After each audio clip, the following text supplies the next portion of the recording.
আসসালামু আলাইকুম, welcome to হালকানস্টাইন ইনফিনিটি স্কুল। সো আজকে আমরা তোমাদের তিনজন খুব পরিচিত ভাইয়া আমরা আর কি আজকে আমাদের স্কুল লাইফ নিয়ে ডিসকাশন করব।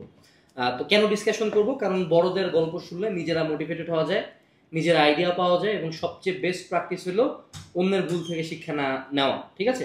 আর মোটামুটি আমরা বলা যায় যে তোমরা ফিউচারে যেরকম হইতে যেসব জায়গায় যাইতে চাও আমরা ওইসব জায়গায় আছি। আমি যখন বুয়েটে আছি না, ছিলাম।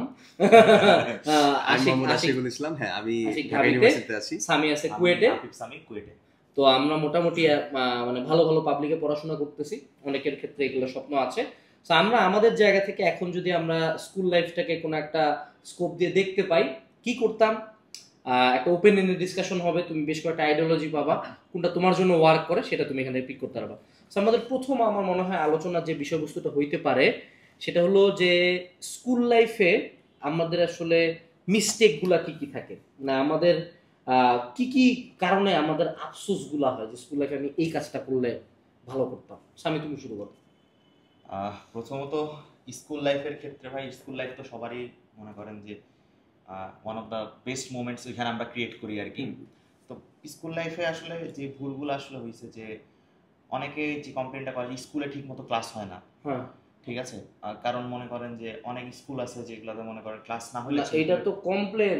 তোমার কি নিয়ে আফসোস হয়, তুমি আচ্ছা। কি করতে পারো না স্কুল লাইফে, এইটা বলো। স্কুল লাইফে ভাই, টু বি অনেস্ট, আমার ইচ্ছা ছিল যে পড়াশোনার পাশাপাশি আমি অনেক এক্সট্রা কারিকুলাম অ্যাক্টিভিটিসের সাথে জড়িত থাকবো। আমি আসলে ওইভাবে জড়িত থাকতে পারি নাই, এটা আমার বলতে গেলে একটা আফসোসের মধ্যে একটা। দিনাজপুর জেলা স্কুল না? জেলা স্কুলে ছিলাম। আমরা কিন্তু একই একই স্কুল। হ্যাঁ, আচ্ছা। তো যেমন হচ্ছে ডিবেটিং থেকে অনেকেই এক্সট্রা কারিকুলাম অ্যাক্টিভিটি ডিবেট করতে চায়, কিন্তু আমি জড়িত ছিলাম না শুরুর দিকে। পরে হচ্ছে সায়েন্স ক্লাবের সাথে অনেকে থাকে, মানে এই দিকটাতে হচ্ছে আমার টোটালি কোনো ধরনের আমার মতো দেখো, আমি আল্লাহর জন্মে মুখ দিয়ে যে এক্সট্রা কারিকুলার চিন্তা করছো সব করছি, ঠিক আছে। হ্যাঁ, এগুলো খুব কাজে লাগে। এক্সট্রা কারিকুলার অ্যাক্টিভিটিস অনেক কাজে লাগে। যেমন আমি এখন খুব ভালো কথা বলতে পারি ডিবেটিং ক্লাব। আমি সম্ভবত দিনাজপুর জেলা স্কুল ডিবেটিং ক্লাবের মানে ফাউন্ডিং সভাপতি ছিলাম। যদি উল্টা থাকার কথা ছিল, ইফতির হওয়ার কথা ছিল সভাপতি, আমার হওয়ার কথা ছিল সায়েন্স ক্লাবের, উল্টে গেছিল। যাও, তো দিছিলাম, ডিবেট দিছিলাম। বাট এগুলা উপকারে লাগে, কিন্তু মেজরিটি স্টুডেন্ট যেটা ঝামেলা করে, অনেককে দেখছি ওই স্কুলের পড়া বাদ দিয়ে ওই করতে থাকে। আমি একটু অ্যাড করতে চাই। আমি ক্লাস 9 পর্যন্ত এর সাথে খুব ভালো মতন যুক্ত ছিলাম। তারপরে আবার স্টুডেন্ট ক্যাবিনেট নির্বাচন হয়েছিল সর্বপ্রথম আমাদের বেলা, এক্সট্রা কারিকুলার অ্যাক্টিভিটিস হিসেবে। ওটার ভিতরেও যুক্ত ছিলাম সবকিছুই। তারপরে যখন ক্লাস 10 আসলো তখন আসলে মানে যুক্ত ছিলাম, কিন্তু একেবারেই যতটা পারা যায় মিনিমাইজ করে দেওয়ার, কারণ মনে হইলো যে ক্লাস 10 এর সময় এসে বোধহয় একটু সিরিয়াসনেস নিয়ে আসা দরকার। ক্লাস 9 10 একই কারিকুলাম হলেও 9 এ বিশেষ করে সব থেকে বেশি সমস্যাটার ভিতরে যেটাতে ভুগছি, একাধিক জায়গাতে পড়াশোনা করতাম, মানে নিজে পড়াশোনার সময়টাই আসলে বের করে নিয়ে আসা যায়নি। তো আমি পড়তেছি, আমি বুঝছি যে আমি এটা আগাচ্ছি, কিন্তু আলটিমেটলি যদি আমি একটু মানে পেছনের দিকে মেমোরাইজ করার চেষ্টা করতাম, কিছুই আর মনে আসতো না। মানে আলটিমেটলি মনে হইতো যে কিছুই পড়া হয়নি, এরকম একটা ঝামেলা। তো এই ঝামেলার থেকে আমার কাছে যেটা মনে হয়েছে সেটা হচ্ছে যে অন্তত দিনের মধ্যে 3 থেকে 4 ঘন্টা নিজে পড়ার জন্য একটা সময় বের করা উচিত। এটা অনেকে মিস্টেক করে, যে কামিং গোইং ডুইং নাথিং একের পর এক আসলাম আর গেলাম আর যাইতেই হইতেই থাকলো। স্বামী, তোমার কি জাস্ট একটা আফসোস, আর কোনো আফসোস নাই? আফসোস আরো ছিল ভাই, সেটা হচ্ছে কোনো যে মানে কি কোনো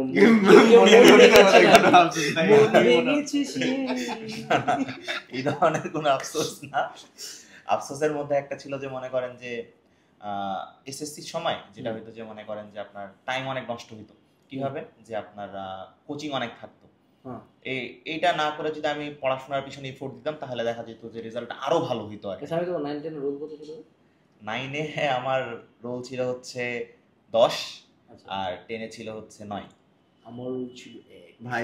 আমার রোল ছিল 1। আমিও একটু কথা বলতে চাই। আমার ক্লাস 6 এ ভর্তি রোল ছিল। ক্লাস 6 এ ভর্তি রোল ছিল 31 ভর্তি রোল। 7 এ উঠে 1 হইছে। তো 7 এর হাফ ইয়ারলি হ্যাঁ ভাই, আসলেই হইছে ভাই, ঠিক আছে। আমার ভাই কিন্তু অলওয়েজ টপার। না টপার না, ব্যাপারটা এরকম। তো হাফ ইয়ারলি পরীক্ষার আগে ভাই, মানে যখন আমার এক রোল হইছে ক্লাস 7 এর পরে, তো আমার কাছে মনে হয়েছে আমি পারি না বলে এরকম কিছু বোঝাই নাই, মানে আমি সব পারি।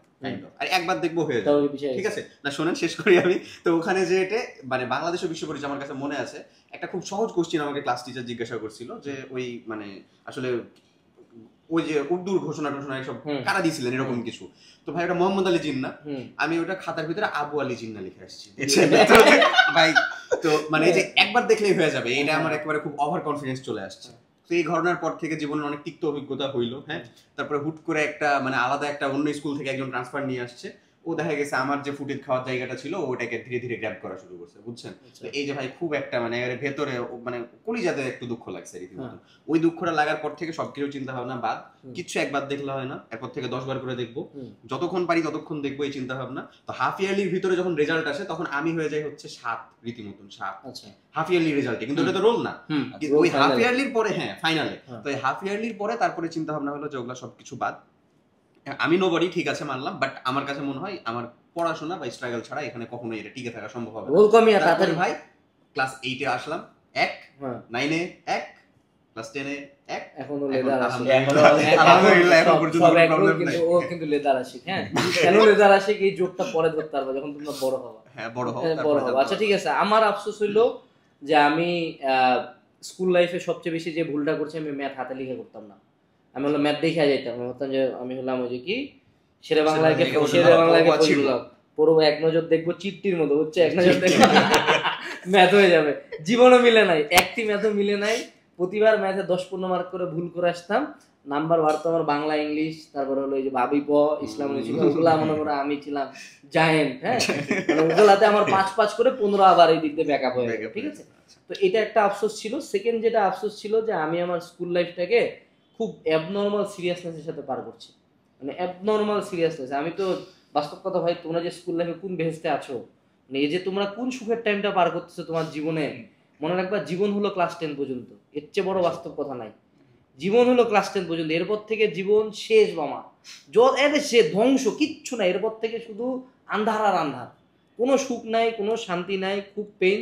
তা আমি আসলে ওই টাইমটাকে ভাবতাম যে খুব খারাপ টাইম যাচ্ছে, আর এত পড়া, ধুরো এক রোল, হেইরে অর্ধবার্ষিক ফেলা বই, ঠিক আছে। কিন্তু এখন যত টাইম যাচ্ছে, তা এখন যদি মানে আমাকে অপশন দেওয়া হয় যে আমার সব কারণে আমাকে ওখানে দিবে একবার, আমি এটা হাসি মুখে নেবো। সো যারা স্কুল লাইফে আসো, হ্যাঁ এর মানে এই না যে পড়াশোনা করবা না, পড়াশোনা করবা বাট এনজয় করবা, ঠিক আছে।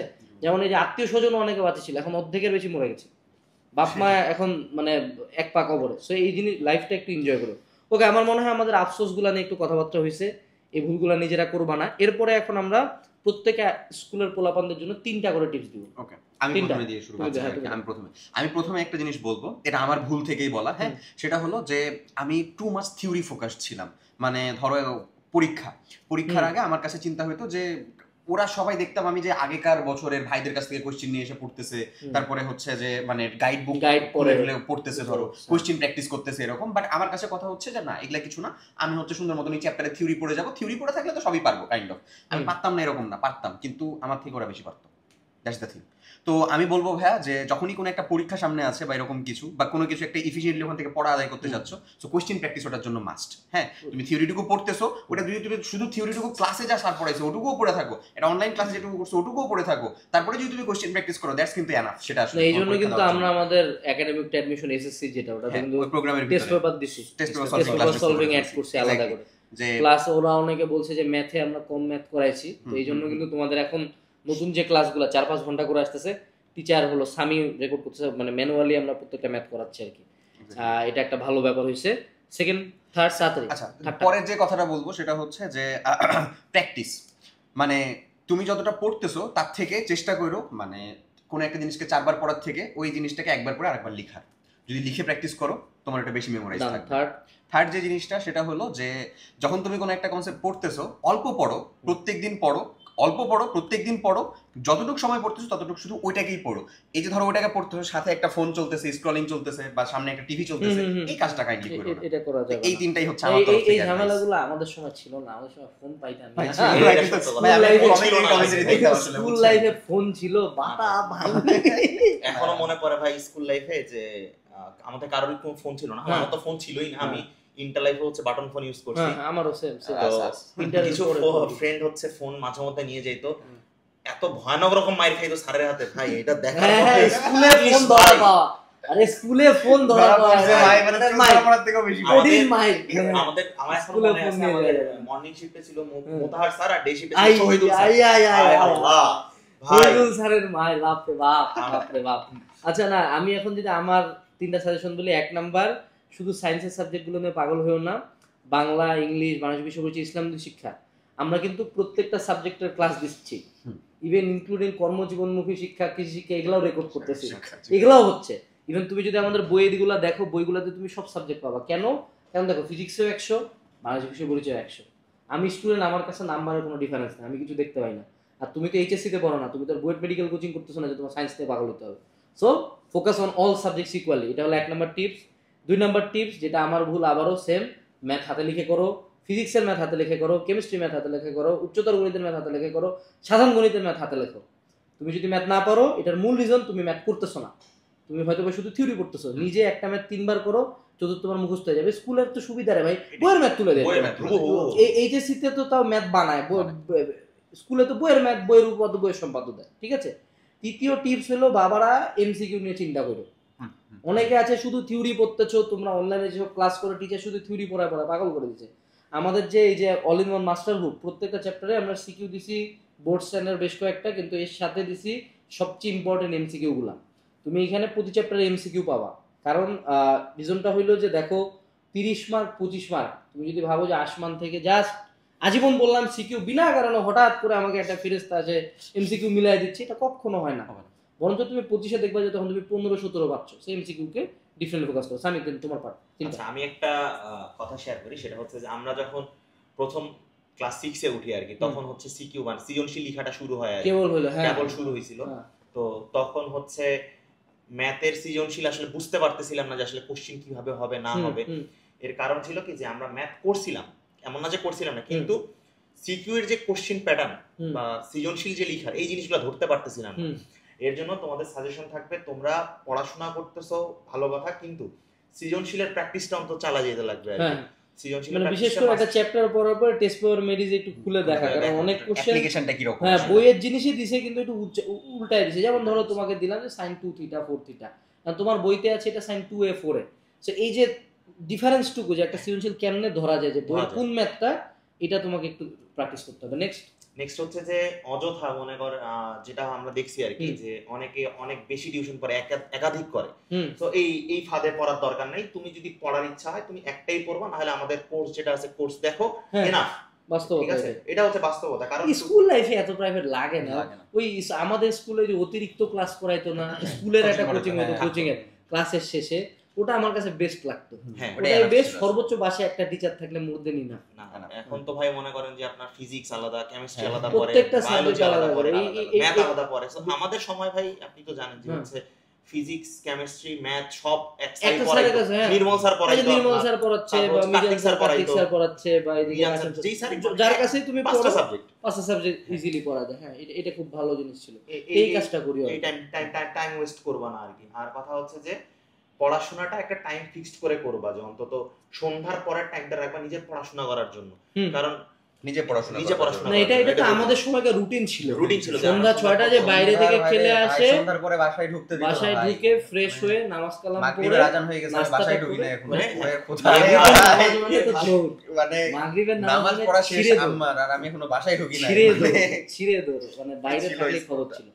তো বাসায় যায় সন্ধ্যার পর একটা পড়া ঠিক যে আমি মনে হয় রাত 10টা না 11টা পর্যন্ত, খাবার আগে পর্যন্ত এটা পড়তেই হবে, টেবিলে বসে থাকতে হবে। রেগুলারিটা মেইনটেইন করলে হয় কি ভাই, যে এই ট্রেডিশনগুলো কিন্তু খুব জরুরি। এটা এখনো ভাই ভার্সিটি মিস করা হয়। হ্যাঁ, এগুলা আমি জানি না এখন তোমাদের কি অবস্থা, সমাজের কি অবস্থা, কিন্তু আমরা যে জেনারেশনটা পার করছি, আমার মনে হয় সর্বশেষ বাইরে খেলাধুলা করা মানুষজন। হ্যাঁ ভাই, মাঠে খেলছি, সকালে একবেলা খেলছি, বিকালে একবেলা খেলছি। এখনকার তো সবাই এই স্ক্রল মারতে এখন যদি ওই ফিটনেসই নাই যে এত খেলবো। আরে রোজা রাখে ফুটবল খেলছি রে ভাই, রোজা রাখে বৃষ্টির মধ্যে ছিঁড়ে আঙ্গুল মাঙ্গুল নাই, তো খেলা চলতেছে ফুটবল, খেলা থামবে না, ঠিক আছে। আচ্ছা, এখন একটা question, general discussion, role matter করে? তুই এটা হলো ওই যে ইরিটেটিং কিছু স্কুলের ফার্স্ট বয় ছিল, মেসেজ দিত, হাই হ্যালো তোমার রোল আমি নিজেও এই কাজ করছি, চাতুর্রাম লিঙ্গন মনে করিও না, কিন্তু না এরকম কিছু ছিল না। আচ্ছা হ্যাঁ, বল আসলে রোল ম্যাটার করে। আচ্ছা, তো জীবনে রোল খারাপ হওয়ার জন্য কেউ ছেড়ে চলে গেছে? আমি যদি জেনারেলাইজড কথা বলি, রোল ম্যাটার করে না। না, রোল ম্যাটার করে ভাই, করে বলতে আমি বলি, যদি কেউ এভাবে চিন্তা করে যে না আমার রোল খারাপ দেখে আমি লাইফে কিছু করতে পারবো না, এইটা একদম ভুল কথা হবে। আমাদের বুয়েটে যারা আমরা যে আমাদের ব্যাচে যে 30-35 জন আমরা বুয়েটে ঢুকছিলাম, এদের 80% হলো 30-এর পরের রোল, 10-এর পরের রোল র্যান্ডম, 60 রোল আছে, 65 রোল আছে। আবার যারা আবার 50-এর পরের রোল যেগুলো ছিল আমাদের স্কুলে আসতো না, আরে ওই যে স্কুলের পিছন দিকে যে কি নানির দোকান, নানির দোকান, দিনাজপুর জিলা স্কুলের মানুষজন জানে এটা নানির দোকান। তো নানির দোকানের পাবলিক গুলো এখন হয় চান্দাবাজ, না হয় দোকান দিয়ে বসছে। খারাপ এটা বলতেছি না, কিন্তু চান্দাবাজিটা তো খারাপ না, গুন্ডা হয়ে গেছে। তো এরা লাইফে কিছু করতে পারে না। তো কথা হলো যে যদি জেনারেলাইজ কথা বলি, যারা আমাদের দিনাজপুর জিলা স্কুলে যারা 1 থেকে 10 রোল আমরা ছিলাম, আমি যদি দেখি 1 থেকে 2টা মিস্টেক বাদে সবাই পাবলিক তো মিনিমাম বুয়েট, মেডিকেল, ঢাবি সব ঢাকার মধ্যেই আছি আমরা। ইভেন আমরা 4টা সেকশনে 4টা এক রোল ছিলাম, আমরা 4 জনই বুয়েটে, ঠিক আছে? আমি ছিলাম বুয়েটে। যাও, তো এই যে রোলটা আমার মনে হয় ম্যাটার করে। কিন্তু যদি কারো রোল খারাপ হয়, সে যাতে কখনো এই হীনমন্যতায় না ভুগে যে আমার রোল খারাপ, আমি লাইফে কিছু করতে পারবো না। প্রত্যেকটা জায়গায় কামব্যাক দেওয়া যায়, ঠিক আছে? কিন্তু অলওয়েজ একটা মানে মিনিমামটা ধরে রাখা, অলওয়েজ মানে ইনক্রিজিং পার্টে থাকা, যে না আমার ঠিক আছে 10 রোল, ওকে আমি 7 করবো, দেন 3 করবো, দেন 1 করবো, এরকম একটা মানে কন্টিনিউয়াস টার্গেট রাখা। আর আমি যেটা করতাম, আমার অবশ্যই অন্য কোনো একটা সেকশনের 1 রোলের সাথে ঝগড়া লাগা রাখতাম, ম্যান্ডেটরি। এবং শত্রুতাটা আমি যে কোনো জায়গায় দেখবো যে আমি যে কোনো সেক্টরে ঢুকলে প্রথমে আগে একটা খুব খুব বড় কাউকে কম্পিটিশন বানায় ফেলি, ঠিক আছে? যে এই আমার ওকে কাটাইতে হবে, হ্যাঁ। কথা হলো যে যদি এখন আমি নাও পারি ওর সাথে, আমি জানি আমি পারবো না, এখন যদি আমি 100-কে চেস করি, আমি তো 60-70 উঠবই। এখন আমি যদি চেস করতাম 10, তাহলে আমি তো আমি সর্বোচ্চ 15 যাবো, এর বেশি তো যেতে পারবো না। আমার কথা হলো যে যদি কারো রোল আগানোর ইচ্ছা করে, তোমার ক্লাসের 1 রোলটাকে সিভিয়ারলি হেড করা শুরু করো, ঠিক আছে? এমন না যে তার কোনো ক্ষতি করবা, এটা হলো কম্পিটিটিভ হেড, ব্যক্তিগত হেড না। কিন্তু এটা দুটার মধ্যে কিন্তু ডিফারেন্স আছে, যে আমি একজনের সাথে কম্পিট করি আর আরেকজনকে আমি পার্সোনালি হেড করি। পার্সোনালি হেড করা যায় না, এটা আমি ওকে কাটাইতে চাই। ভাই আরেকটা কথা, সেটা হচ্ছে যে রোলটা কিভাবে ম্যাটার করে, যে দেখবা যে সাদের খাতা কাটার ক্ষেত্রে ভাই রোলটা আসলে ম্যাটার করে। হ্যাঁ, আরে ভাই এই কথাটা বলাই যায় না রে ভাই। মানে একবার যার রোল পিছাইছে, আল্লাহ ভালো জানে ভাই, স্কুলের সারা যে কি খায় খাতা কাটে জানি না ভাই। এটা কেমন কথা? মানে একটা 30 রোলের খাতাও পড়ে দেখা উচিত, কিন্তু দেখবা 1 থেকে 10 রোল সৃজনশীল নাম্বার 1 2 3 3 1 2 3 4 1 2 3 3 এরকম করে দিচ্ছে। 10-এর পরে গেল 10-এর পর্যন্ত, তারপরে হলো এবার 30-এর পরে 1 2 2 2 1 2 2 ভাই খুব মানে একবার যদি পিছায় গেছো ভাইয়া, তাহলে আর উঠতে পারবে না, কিন্তু উঠা যায়। তখন আসলে খাতাটাকে অনেক বেশি ডিফারেন্সিয়েট করতে হয়, তোমার দিক থেকে এফোর্ট যদি দেখতে পাই। যেমন মানে আমাদেরকে একজন স্যার বলছিল যে আমরা যখন বোর্ডের খাতা পাই, আমরা আসলে বুঝতে পারি কোন স্কুলের খাতা পাইছি। মানে সবগুলা, যেমন ক্যান পাবলিকের যে খাতাগুলা, রংপুর ক্যান তো আমাদের সময় কাছে আমার না বাকি বলো, এদের খাতাগুলোর একটা প্যাটার্ন থাকে। দিনাজপুর জিলা স্কুলের খাতাগুলোর একটা প্যাটার্ন থাকে, যে সবাই মোটামুটি ভালো লিখছে। আর গ্রামের খাতা যেগুলো, ওগুলোর একটা প্যাটার্ন থাকে। তো তোমার যদি এই প্যাটার্নের মধ্যে একটা স্ট্যান্ড আউট খাতা হয়ে যায়, এই খাতাটা মোটা, খাতাটা কোনো কাটাকাটি নেই, খাতাটা প্রত্যেকটা ম্যাথ রাইট আছে, খাতাটা নীল কালি দিয়ে লেখে, সবুজ কালি দিয়ে আন্ডারলাইন করছে, ছবি টবি অ্যাড করছে, গ্রাফ অ্যাড করছে, ম্যাথগুলো ইলাবোরেটলি করছে, এই জিনিসগুলো যদি তুমি অ্যাড করো, যে কোনো অবস্থান থেকে রোল লাগানো সম্ভব। কিন্তু এটা আসলে বাংলাদেশের একটা বাজেট ট্রেডিশন। এটা গেল। আমাদের আরেকটা বিষয় নিয়ে কথা বলতে হবে, যদি এটা অলরেডি আলোচনার মধ্যে চলে আসছে, সেটা হলো যে প্রাইভেট কোচিং নিয়ে আসলে কি মতামত। খেলাছে একটা সময় যে আমাদের টাইমে কোচিং সোহাগ ভাই তখন সময় টিভিতে আসে, সোহাগ ভাই কিন্তু তখন দাঁড়িয়ে রাখে নাই, হ্যাঁ আসে তখন ডিফেন্স দেয় যে না কোচিং চলবে। তো বাস্তবতা আমি আমার মতামত আগে বলি, কোচিং লাগবে ভাইয়া, কোচিং লাগবে। তুমি কয়টা স্কুলে ক্লাস, সত্য কথা স্কুলে কয়টা ক্লাস হতো না? আসলে এই স্কুলগুলোতে তো ভাই আসলে ক্লাস ওইভাবে হইতো না। স্কুলে কামকা অবস্থা কোনোদিনই ক্লাস হতো না। সর্বোচ্চ যেটা বলা যেতে পারে এক্সট্রা ক্লাস যেগুলো হতো, মানে কোচিংটা ওইটা ভালো হইতো, ওটা খুব ভালো হইতো। যেমন আমাদের সময়কার শাহিন আক্তার স্যার, সেরা ভাই, শাহিন আক্তার স্যার যে কয় বছর স্কুলটা চালাইছে, বাপ রে বাপ, লেভেলে চলছে। আমার কাছে মনে হয় ভাই যে দিনাজপুর জেলা স্কুলে শাহিন স্যার যেভাবে চালাইছে, ওনার মতো আসলে হেড টিচার থাকলে প্রোগ্রেস ক্লাস ওই সময়টাতে মানে স্কুল এটা মানে পার করছে, আমরা একটা বেস্ট ইয়ারগুলো পার করছি। যাই হোক, তো এমনিও ক্লাসের মানে স্কুলের ক্লাসের এফিসিয়েন্সি কি রকম হয় ভাই? আসলে এফিসিয়েন্সি এটা ডিপেন্ড করে ভাই। আমি বলে আমরা তো নিজেরাই, আমরা দিনাজপুরে 1 নাম্বার স্কুল, দিনাজপুর জেলা স্কুল, এইটা নিয়ে যদি আমরা সন্তুষ্ট না, মানে সন্তুষ্ট সব স্যারকে নিয়ে না, কিছু স্যার ছিল খুব ভালো পড়াইতো, কিছু স্যার যেমন কার্তিক স্যার, নির্মল স্যার, কোনো ক্লাসে আমরা খারাপ বলতাম না, মমতাজ স্যার, আরো বেশ কিছু স্যারদের নাম ভুলে গেছে, কত বছর আগের কথা। বাংলায় তসলিম স্যার ছিল, তসলিম স্যার, হ্যাঁ, তো জয়নুল আবেদিন স্যার, এরকম যেগুলা স্যার আসলে ভালো পড়াইতেন না ভালো পড়াইতেন, কিছু আবার ক্লাস ছিল একদমই পড়াইতো না। সেই জন্য আসলে কোচিং প্রাইভেট লাগে। কিন্তু যেটা আমাদের বার্তা, যেটা অলরেডি আলোচনা আসছে, এই জন্য ছোট করতে জিনিসটা, সেটা হলো যে তুমি সর্বোচ্চ বাইরে একটা জায়গা পড়ো। হ্যাঁ। অনলাইনে যেমন দেখো তোমরা অনেকে যেটা করো যে প্রত্যেকটা সাবজেক্টের জন্য আলাদা আলাদা কোর্স নাও। দেখো বাবা, তুমি এসএসসি তে পড়ো, তুমি এইচএসসি তে না, তুমি ভার্সিটি মেডিকেল ইঞ্জিনিয়ারিং কোচিং করতেছো না, তোমাকে সানি যা পড়াবে অন্য একটা টিচারও সেমি পড়াবে, আমি যা পড়াবো তাই পড়াবে। এসএসসির পড়া ওরকম ব্রড স্পেকট্রাম কিছুই না।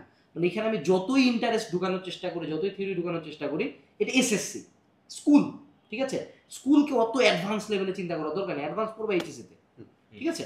সো এই জন্য একটা জায়গায় পড়ো। যেমন আমাদের একাডেমিক টু অ্যাডমিশন বা ওয়ান স্টপ যে প্রোগ্রামগুলো, একটা প্রোগ্রাম 1 বছরের জন্য ওয়ান পেমেন্টে সব ক্লাস একবারই। এটা রিজনটা হলো যে একটা স্কুলের স্টুডেন্টকে এত যদি কমপ্লেক্স করে যে ফিজিক্স আলাদা কিন, কেমিস্ট্রি কিন, এবার তুই বা জৈব যৌগের জন্য আলাদা একটা প্লেলিস্ট বানাই দিয়েছিস, এত আসলে স্কুলের জৈব যৌগ কি জৈব যৌগ না ভাই, আসলে খুবই প্রিলিমিনারি, কিছুই না। মানে তুমি যখন এইচএসসি তে জৈব যৌগ দেখবা, আমি ভয় দেখাচ্ছি না, অধ্যায় 5টা এইচএসসি জৈব যৌগ হলো একটা বই বাবা, এবং কোন সাইজের বই, এই যে এইটা পুরোটা জাস্ট একটা চ্যাপ্টার। সো তোমরা যেই জৈব যৌগ নিয়ে তোমার ভাইয়ারা পাগল করে দিছে, এটা ওরকম কিছুই না। সো প্রাইভেট পড়লে সর্বোচ্চ বাসায়, যেমন আমি হাজী দানেশ ক্যাম্পাসে থাকতাম, তো আমি তো আসলে এমনি শহরে পড়তে পারতাম না, সর্বোচ্চ শহরে একটা কোচিং এ পড়তাম আর একটা টিচার ছিল, শেষ, দ্যাটস ইট। আর যখন অতিরিক্ত ক্লাসগুলো শুরু হলো তখন তো কোচিং আমরা করলামই না। আচ্ছা, আরেকটা কোশ্চেন, ওই 14 সালের টাইমেরই ঘটনা, গাইড বই, গাইড বই ভালো কিনা, ওই টাইমটাতে আবার গাইড বই বন্ধ করবে।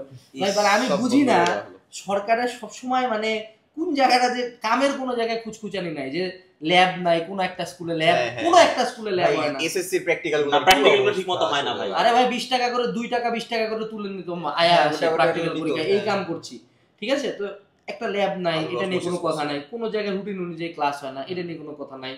মানে স্কুলের পড়া আপ টু দা মার্ক না, স্কুলের question up to the mark না, স্কুলের বাথরুম গুলা, এ ভাই বাংলাদেশের স্কুলের স্যানিটেশন ব্যবস্থা এত শিট, মানে ছেলেদের স্কুল মানে তো ওটা বাথরুমই না, আসলে শিল্পকর্ম, এটা শিল্পকর্ম, বাথরুমই না। এখন তুমি চিন্তা করো, এটা ছেলেদের ক্ষেত্রে হয়, এটা মেয়েদের ক্ষেত্রে কি মানে কি পরিমাণে পেইনফুল একটা ব্যাপার। এগুলাতে কোনো ফোকাস নাই, গাইড বই বন্ধ করে দে, কোচিং বন্ধ করে দে, পড়তে দিব না। আমি মানে দেখ, স্কুলেও ক্লাস দিব না, তোরা পড়তেও দিব না, বড় আগের ব্যাপার। তো কথা হলো ভাইয়া গাইড বই লাগে, ঠিক আছে? গাইড বই লাগে, তাও বিটিভিতে ক্লাস দিব, পুরো আজও বাইরে নি ভাই। কথা হলো গাইড বই লাগবে, কিন্তু এখন কথা হলো গাইড বইয়ের ব্যাপার আছে যে অনেকে তো 20-25টা গাইড, আসলে মিনিমাম দেখো সায়েন্সের পরে এসএসসি তো কয়টা, 13-12টা না 13টা না,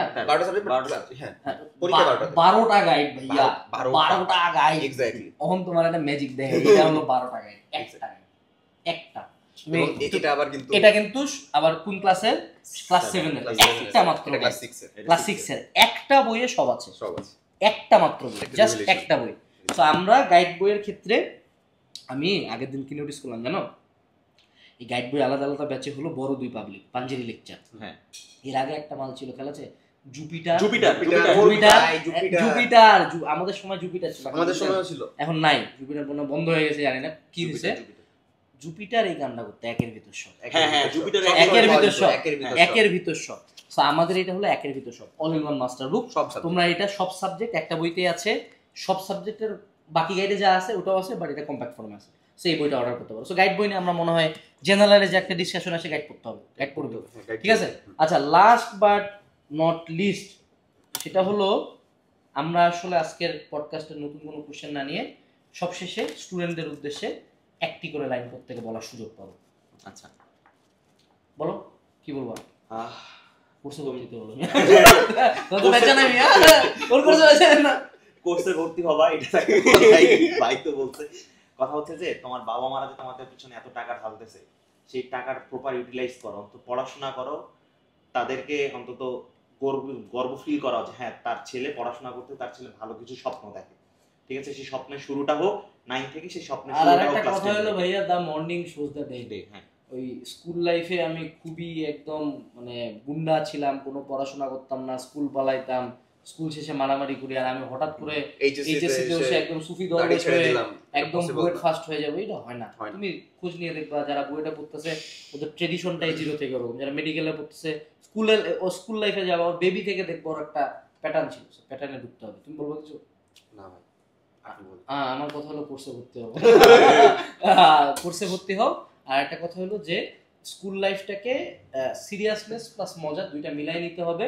আর always strive to be better, প্রতিদিন বেটার করা যায় কেন, ঠিক আছে? তোমরা অনেকের আর আরেকটা লাইন মনে রাখবা, লাস্ট একটা সাজেশন দিই, লাস্ট তোমার লাইফে, স্কুল লাইফ বলো, কলেজ লাইফ বলো, যেই লাইফে বলো, তোমার লাইফে 99% পড়াশোনা রিলেটেড সকল প্রবলেমের একটা সমাধান আছে। বিশেষ করে কি জানো, একটা সমাধান, পড়। পড় বেটা, পড়, ফোনটা রাখ, ফোনটা রাখে পড়। 1 ঘন্টা পর, 2 ঘন্টা পর, 3 ঘন্টা পর, 4 ঘন্টা পর, 10 ঘন্টা পর পড়, তারপর দেখতে কি হয়, পড়ো, ঠিক আছে? কোর্সের লিঙ্ক, বইয়ের লিঙ্ক ডিসক্রিপশনে দেওয়া আছে। এরকম আরো ডিসকাশন সেশন আসবে, মজা হবে, দেখা হবে। আসসালামু আলাইকুম, টাটা।